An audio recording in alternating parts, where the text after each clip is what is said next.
യേശു ജെറിക്കോയിൽ പ്രവേശിച്ച് അതിലൂടെ കടന്നു പോവുകയായിരുന്നു. അവിടെ സക്കേവൂസ് എന്നു പേരായ ഒരാളുണ്ടായിരുന്നു. അവൻ ചുങ്കക്കാരിൽ പ്രധാനനും ധനികനുമായിരുന്നു.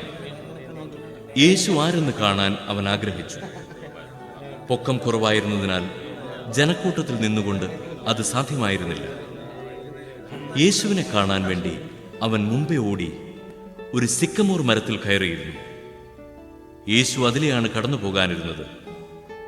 അവിടെ എത്തിയപ്പോൾ അവൻ മുകളിലേക്ക് നോക്കി പറഞ്ഞു, സക്കേവൂസ്, വേഗം ഇറങ്ങി വരിക.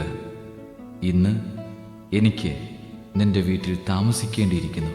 അവൻ തിടുക്കത്തിൽ ഇറങ്ങിച്ചെന്ന് സന്തോഷത്തോടെ അവനെ സ്വീകരിച്ചു. ഇത് കണ്ടപ്പോൾ അവരെല്ലാവരും പിറുപിറുത്തു. ഇവൻ പാപിയുടെ വീട്ടിൽ അതിഥിയായി താമസിക്കുന്നല്ലോ.